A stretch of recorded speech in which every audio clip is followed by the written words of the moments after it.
Thinking Bridge Times 2024년 8월 9일자를 진행하도록 하겠습니다. 구독, 좋아요 부탁드리고 1.5배속을 보시기 바랍니다.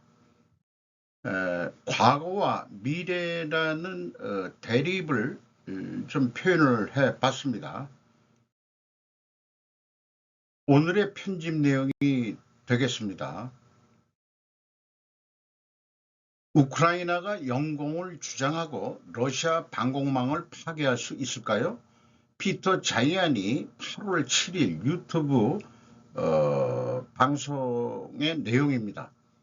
우크라이나는 나토 동맹에서 수입한 무기와 자국에서 생산한 일부 무기를 사용하여 점점 더 멀리 있는 러시아 목표물을 공격하는데 점점 더 창의적이 되고 있다. 1년의 공격으로 러시아의 전략 폭격기가 제거되었다. 또한 6,000마일 이상 떨어진 러시아 깊은 곳에 있는 정유소에 큰 화재가 발생했다. 에일로급 잠수함이 침몰했다. 1년의 공격이 적어도 러시아의 5개 방공 시스템을 파괴했다. 러시아의 S-400은 아마도 세계에서 가장 정교한 방공 시스템인데 이 대공 시스템은 미사일을 격추한다. 이렇게 소개를 하고 있습니다. 그런데 우크라이나인들이 제거한 첫 번째 것은 아니다. 알고 있는 한 그들은 적어도 6개를 추가로 제거했고 러시아인들은 단지 50개로 전쟁 전체 러시아인의 방공을 위한 완전한 범위를 커버하려고 할 것이다. 어쨌든 본토와 이제 그들은 20%를 잃었다. 따라서 일으키는 전구 문제에서 방어 및 미사일 방어를 위한 주변을 유지하는 능력을 상실하고 있는 전략적 위협에 대한 완전한 문제로 바뀌었다. 우크라이나 입장에서 특히 크림반도에서 이러한 것들을 충분히 제거할 수 있다면 매우 분명하다. 특히 도네 지역에서 덜한 수준으로 이런 표현이 있네요. 그러면 덴마크에서 또한 네덜란드에서 제공한 F-16은 모든 것에 대한 즉각적인 두려움 없이 공급이라고 할 수 있겠네요. 사용할 수 있을 것이다. 작년에 그들이 반격을 시도했을 때 겪었던 가장 큰 문제 중 하나는 연합전을 시도했다는 것이다. 러시아가 그렇게 했다는 것 같아요. 포병과 로켓 시스템, 드론, 병력 구성 요소 없이 결합된 전쟁 프로젝트를 수행하는 것은 약간 문제가 되었기 때문에 기본적으로 러시아인들은 공중에서 호출할 수 있었다. 공격과 포병을 호출한다.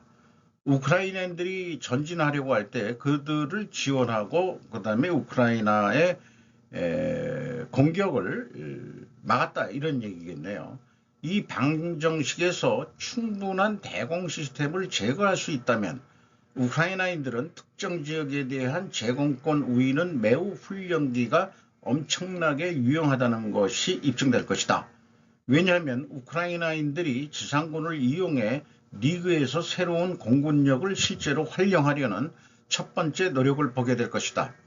지난주에 S-400 시스템의 파괴로 인해 공군기지를 대피시켰고 그들을 방어할 수 없기 때문에 모든 항공기를 철수했다는 것을 알고 있다. 러시아가 공군기지 대피시키고 항공기도 대피시켰다. 이런 얘기예요. 이게 러시아의 S-400 방공미사일 시스템이라고 얘기를 하는데 이게 56개가 있었는데 6개는 적어도 그 우크라이나가 새로운 그 네덜란드하고 덴마크에서 들어온 F-16 전투기로 미사일을 공중에서 떠가지고 멀리 날아가는 거니까 그게 이제 어저께 방송에서도 그 한번 소개를 했죠. 그래서 그 멀리 있는 데까지 그 미사일을 발사할 수 있는데 S-400이 그거를 방공 시스템으로 막고 있는데 다 성공은 못 해가지고 6개 시스템, 이 방공 시스템은 무너졌다 그런 얘기네요. 자, 이렇게 거의 예측적인 그런 방송을 개인이 지정학자가 이렇게 했는데 아니나 다를까 우리나라에서 그 다음날 바로 이런 뉴스가 떴어요. 최대 규모 우크라 이틀째 러시아 본토 공격으로 격퇴 반박. 취재 기자가 MBN에서 보도했는데 우크라이나가 개전 이후 러시아 본토에 대한 최대 규모의 공격을 단행했습니다. 그동안 미사일 등을 쏘긴 했지만 보병을 동원한 공격은 이례적인데요. 러시아 민간인들이 거주하고 있는 쿠르스크 지역의 한 마을입니다. 러시아는 이틀 만에 우크라이나군을 격퇴했다고 주장했다.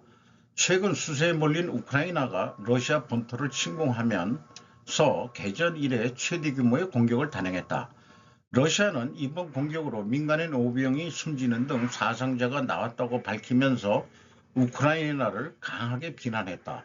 일부에서는 여전히 충돌이 진행 중이라는 주장이 나오는 가운데 우크라이나는 이번 공격에 대해 아직 논평을 하고 있지 않다.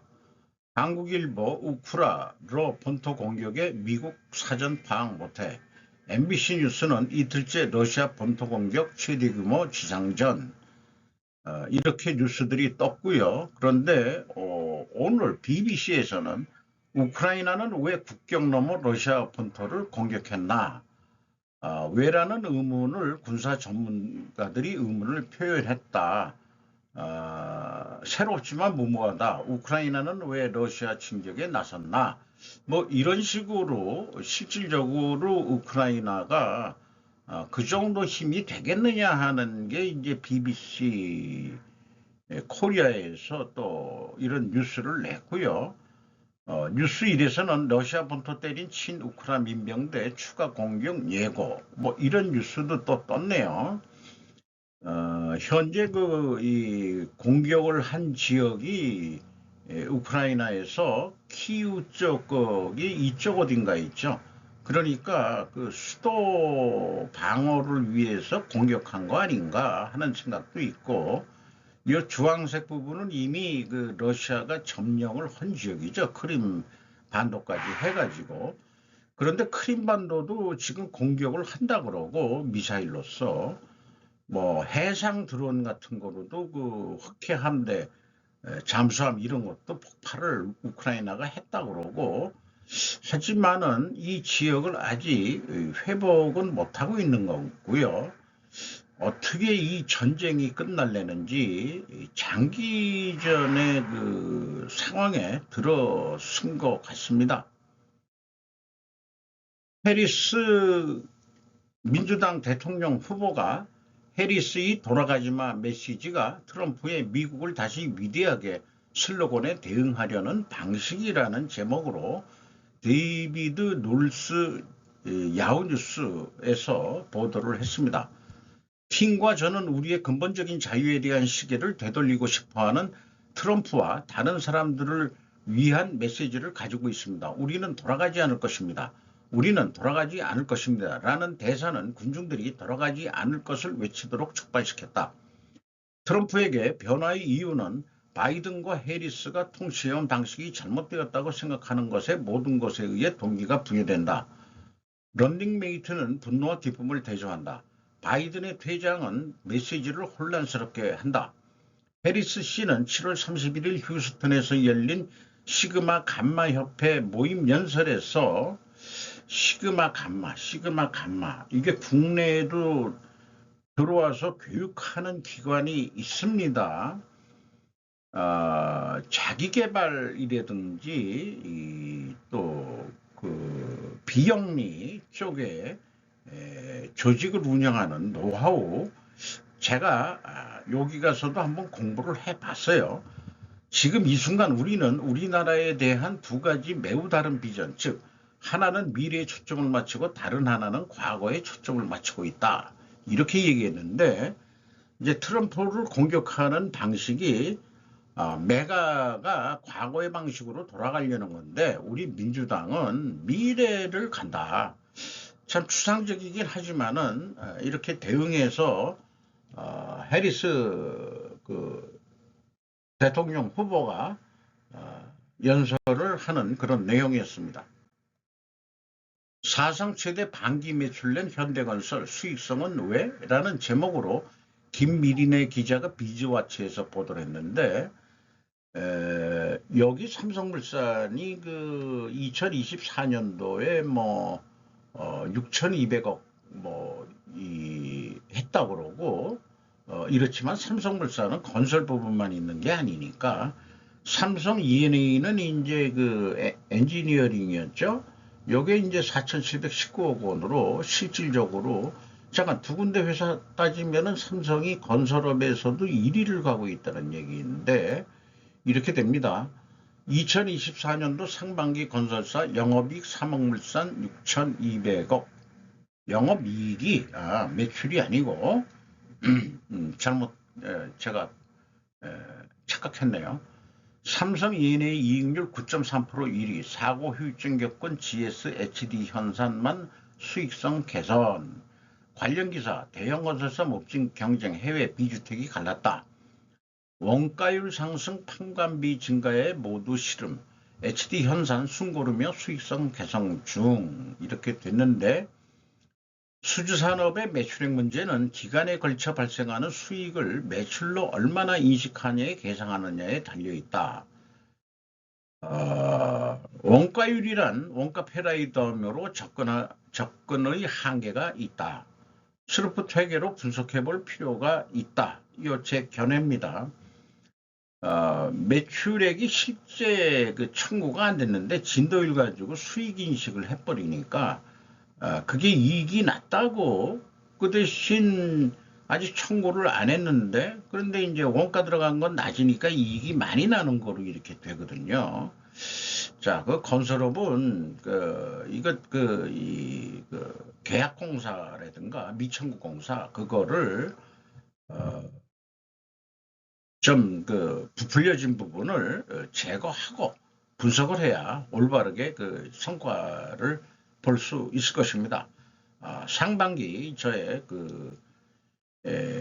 싱킹 브리지 타임즈의 분석을 기대해 주시기 바랍니다. SK는 진정 지배구조 모범생일까? 이창민 한양대 교수 경영학을 한다는데 한겨레에 기고를 한 내용입니다. 불투명한 현재 경영이라는 것으로 했고 히스토리를 좀 얘기했는데 이번 쇄신안의 핵심은 SK이노베이션과 SKENS의 합병이었다. SK온에 대한 자금 지원이란 목적 외에 이 합병의 또 다른 배경에 SK온이 경영직이기도 한 최재원 수석 부회장의 입지도 고려된 것 아니냐는 심증은 있지만 실제 그러한지는 외부자는 알지 못한다. SK온이 2차 배터리로서 계속 적자를 보니까 돈이 이제 꽤 미국에도 공장져 가지고 투자를 많이 했는데 지금 자금이 경색이 돼 있는 것 같아요. 그러니까 이렇게 저도 이번 이 구조 개선에 대해서는 SK온을 살리기 위한 방편 아니냐. 그런 것도 있고 또 하나는 최태원 회장의 이혼 소송과도 관련이 있는데 이창민 한양대 교수는 총수 이혼 소송이 왜 그룹의 일이 되나 이렇게 했는데 이건 순진한 국민학생처럼 이렇게 얘기하셔도 되나 몰라. 둘째 총수의 개인사의 그룹 자원이 동원되고 있다. 간면항 출자구자의 터잡은 이중상장이를 비판하고 있는데 그게 이중인지 이런 용어들이 실질적으로 있는 건지 그건 내 잘 모르겠어요. 이 사람의 주장은 지주회사만 상장하라는 얘기인지 예를 들어서 SK이노베이션의 가장 큰 돈을 버는 거는 SK에너지로서 정유회사죠. 제 생각엔 정유회사도 상장을 시켜라. 그래야 뭔가 외부로 노출되는 거 아니냐. 연결로 본다고 다 그게 기업의 성과가 혼합돼 있어가지고는 뭐가 뭔지 모르지 않느냐. 제 얘기는 그거거든요. 셋째, SK그룹의 출자 구도도 사실은 좋지 않다고 본다. 본인이 그렇게 보겠다는데 저는 뭐라고 할 수는 없고 계열사가 101개에서 219개까지 늘렸다. 이중상장을 그래서 한 거다. 하는데 저는 이중상장이라는 용어 자체가 적절한지가 잘 모르겠어요. 그런 생각이 좀 들어갑니다. 또한 지주회사 제도 가장 바람직한 지배구조일까라는 생각을 다시 해보게 됩니다. 재벌을 쥐락펴락 하려니까 정치권에서 만들어가지고 그렇게 하는 거지. 일론 머스크가 무슨 지주회사 만들어가지고 뭐 합니까? 아니잖아요. 스페이스 X 따로 있고, 트위터, 저기 그 X 따로 가지고 있고, 뭐 그런 거지. 뱅화 강세 무게추 엔캐리 트레이드 청산 충격 이어지나 황인욱 기자가 데일리안에서 보도했습니다. 뱅화절상 가속 시 위험자산 회피 심리 확대, 엔캐리 트레이드 청산 시간 경과 따라 약화. 뭐 이런 얘기네요. 계속해서 주가 이 니케이 그 지수의 이 폭락과 그다음에 그 대폭적인 또 상승 이게 이제 희비가 올라갔다 내려갔다 큰 변동폭이 있는 건데 요런 거만 이제 그 NH 투자증권은 일본 투자 신탁의 해외 운영 잔고가 7월 들어 800억 달러 축소된 점을 볼 때 일본의 해외 주식 투자 자금 회수가 60 내지 70%가량 진행된 것으로 파악했다. 신용정 교보증권연구원은 일본 경제 자체의 모멘텀에 따라 엔화 절상 속도가 빨라진다면 해당 자산군에서 자금 유출이 확대될 것이고 이로 인한 자산가격 하락은 위험자산 회피 심리를 확대될 수 있다고 전망했다. 솔직히 어려운 말이라서 저는 솔직히 잘 모르겠습니다. 어쨌든 그 앵화가 강세되면은 싼 앵화를 빌려가지고 외국에 투자했었는데 엔켈이라고 해서 요거 다시 국내로 들어온다. 그 얘기로 그냥 이해가 됩니다. 이렇게 그 참 어려운 말로 하면 우리는 참 못 알아들어요. 수준이 낮아가지고. 주가 대폭락, 공황, 전쟁 불안 웅크리고 있는 지금 되돌아오고 싶은 경제사. 사츠카 정오라고 이게 뭐그 국어로 번역이 되는데 역사인이라는 어떤 매체가 있는 것 같습니다. 처음 보는데 일본 역사상 가장 큰 전쟁으로 역사에 남을 태평양 전쟁의 원인에 일본 국내의 경제 상황이 있었다고 한다. 1914년에 시작된 제1차 세계대전에 의해 각국 정부와도 금번이제를 중단하고 관리통화제도를 이행했다. 전쟁에서 대외 지급을 위해 금화의 정부 집중이 필요해 금 수출을 금지하고 통화의 금퇴환을 정지시킬 수밖에 없었기 때문이었다. 대전 종결에 따라 1919년에 미국이 1925년에는 영국이 금번이제를 복귀했다. 대전 경기 제2차 오쿠마 시게노부 내각 데라우치 마사타카 내각 시절 제1차 세계대전 후 유럽 국가들의 생산이 정체되어 일본 제품의 수출이 증가함에 따라 졸부들이 태어났다. 그러니까 남의 나라에서 전쟁이 터지면은 경제가 발전한다는 얘기죠. 전후공황 하라다카시 내각 갓도 오모사부로 내각 시절 제1차 세계대전이 종결되어 유럽의 생산이 회복, 일본의 기업은 재고를 안게 되어 불경기, 지진, 재해, 공황 이런 것들이 발생했었다. 금융공황이 있었다. 제1차 와카츠크 네이즈지로 내각에서 다나카 기이치 내각 시절 지진, 재해, 어음의 처리가 진행되지 않고 은행의 경영 악화에 의한 금융위기가 일어난다. 쇼와 공황 하마구치 유키 내각 제2차 와카츠키 레이지로 내각 시절 환율 안정을 꾀하기 위해 해금을 했지만 반대로 수출 분인에 빠져 세계 공황의 영향을 받아 대불황에 빠진다. 요게 그 세계 공황은 미국 그 1929년 발생한 대공황을 얘기하는 거죠. 이런 역사적인 거로 봐서 뭐 전쟁이고 뭐고 그 다 배경에는 경제 문제가 깔려 있는 겁니다. 지금 뭐 중국도 과잉 생산 이런 걸 하고 있는데 여기 일본도 전후공항은 재고함께 됐다고 그랬잖아요. 그러면 현재 중국이 과잉 생산 과다 재고에 의해서 덤핑 수출까지 하고 있는데 이게 불경기의 신호라는 역사라면 수요 대응 생산을 해라. 중국도 평가 지표는 재고 회전율로 나는 하겠다. 시진핑한테 이렇게 가르쳐주고 싶은 생각이 없어요. 그 걔네들이 공대생들인데 이 산수를 못해요. 수학은 잘해도. 그렇게 좀 비아냥거려 봅니다. 관련 주요 인물들을 소개했네요. 대장 대신 다카시 고레키요. 다카시 고레키요. 왼쪽부터 가운데 있는 사람이네요. 지진재해 처리를 위해 지진재해 어음이 방대한 불량 채권이 되어 금융불안 속에 설치 소동에 재무 대신으로서 지불유예 조치 모라토리엄을 실시해 한쪽 면만 인쇄한 급조의 200엔권을 발행해 예금자를 안심시켜 금융공황을 진정시켰다. 일본의 경제가 아주 이 굴곡이 심했네요. 1979년, 여기 뭐냐, 1929년이겠지. 저격당한 수상 하마구치 오사치, 하마구치 오사, 하마구치 오사치, 이 사람이 모양이네요. 6기라고 얘기도 있는데 지폐 대량 발행으로 인해 해외에서 부풀려져 일본 엔화 가치가 떨어져 무역 부진으로 그 때문에 긴축재정과 금해금을 실시 런던 해군 군축회의에서 조인했고 1930년 도쿄역에서 우익 청년에게 저격당해 이듬해 사망했다. 원로 마츠카타 마사요시